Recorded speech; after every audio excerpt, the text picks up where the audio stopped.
And good evening, ladies and gentlemen. I'm Cameron Irwin alongside Cody Roskens and Cole Bredahl here at Shea Stadium, the site of today's Bradley Braves soccer game, as the Braves fall victim to the Eastern Illinois Panthers 1-0. And Cole, you were on the call today on ESPN, and despite the score, the game did not turn out how anyone thought. It was Bradley all the way, and Bradley's dominated this series against Eastern, and it really looked like the Braves were going to break through, and instead, Eastern just snuck one by late in the game. Cody, you were here at the game. Shot-wise, Bradley controlled most of the game. And they really did. Bradley held a double-digit lead in terms of shots on goal, 19-6. Credit Eastern Illinois' keeper, though. He really kept it out of the net tonight, and they were able to sneak one past Bradley's keeper, so I give him credit. Cody is exactly right. Jonathan Burke, 6 saves tonight, one of them a game-saving, or at least a game-tying save, where he tipped the ball over on Garrett Wintermeyer's great shot that looked like it was headed toward the corner. So a great night, probably the player of the game for Eastern, but great effort from him tonight. And opportunities offensively, they were there for Bradley. They were just unable to capitalize all game. They really were. Bradley had all the chances in the world to really make this game their own and make a statement here in the Missouri Valley Conference that, hey, we're here. Looking ahead, they were picked to finish 4th in the Missouri Valley Conference, but this game was really theirs for the taking, and Eastern Illinois, give them credit, came in and took it from Bradley. In terms of offensive production for the Braves, especially on their half of the field, corner-wise, they looked like they had a whole bunch of opportunities to score the entire game, and just once again, unable to take advantage of what was given to them. Yeah, 12 corners for Bradley. Nick Feeney putting in 11 of them. Jelon Johnson took one of them just to save time.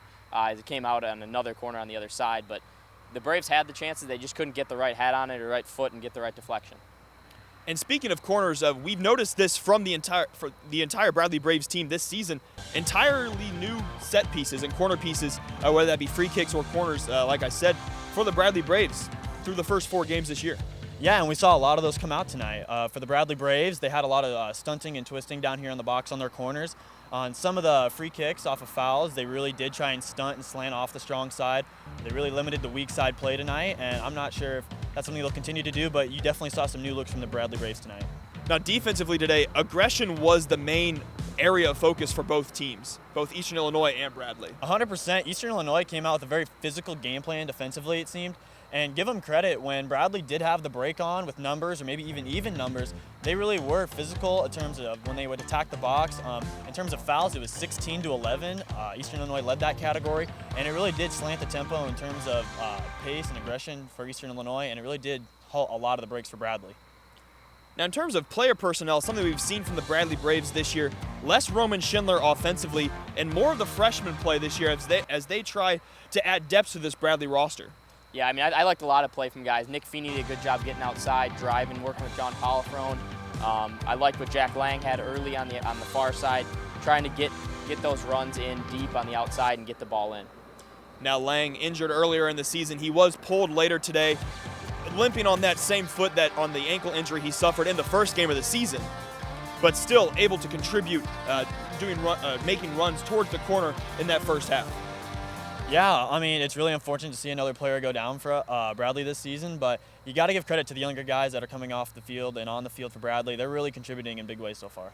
First half, you were 0-0, and then the second half, you had that bit of a goal defense happening there in the second half. What do you think you could have changed or improved in that moment in time? I think leading up to that, I think it just all starts with putting the ball in the back of the net. When you look at the scoreboard after it, 20 shots on to their maybe 5. That's just kind of inexcusable for us to not finish at least one of those chances. So, we can lament the giving up on a corner kick. It's a bounce that goes in off a bad mark, so that's something we can fix as well. But, it all starts with trying to finish one of those 20 chances that we had prior to that, so that doesn't happen and that doesn't matter.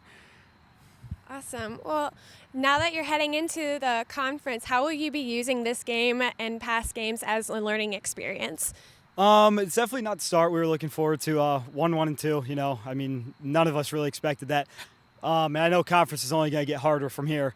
So I think we're all just kind of going in with, we know what we need to work on at this point. Defense has been pretty solid the past few games. Not very many goals let up, but it just starts with our offense. So I think that's a working point that we can start with from now. Within the next few games, we have Northern Illinois on Sunday, so that's another building block to get in before Drake on Friday or Saturday. So. Awesome. Thank you so much and good luck. Yeah, thank you. And you can see from the interview there, John Pollifrone obviously upset about the missed chances offensively that sort of cost this game for Bradley. Yeah, so obviously Pollifrone really disappointed in terms of how the shots weren't going in. He mentioned that in the interview, how, we don't have to really worry about that shot going in the net if we put ours in. And I think that's just clear-cut how this game really unfolded for the Braves. And the one thing he mentioned is the defense has not been the problem for this team. They just allowed, through 4 games this season, just 8 shots on goal. So they're doing well defensively. With 1 more game before conference season starts, they'll have to rely on that back line. The Bradley Braves' next opponent is Sunday against the Northern Illinois Huskies at Northern Illinois. I mean, this begins a long road trip for them. Yeah, 3 straight road games for Bradley, and 2 of those being conference games. So we'll get a look at how this team travels. Yeah, and like going off of that, 1 more game here, and then you get 3 on the road. Going into conference play, it's a new season, conference season, and that's all the Braves can look forward to right now. Once again, for Cole Bredahl and Cody Roskens, I'm Cameron Irwin. The Bradley Braves play next at Northern Illinois on Sunday. This has been the Braves Vision postgame show here from Shea Stadium.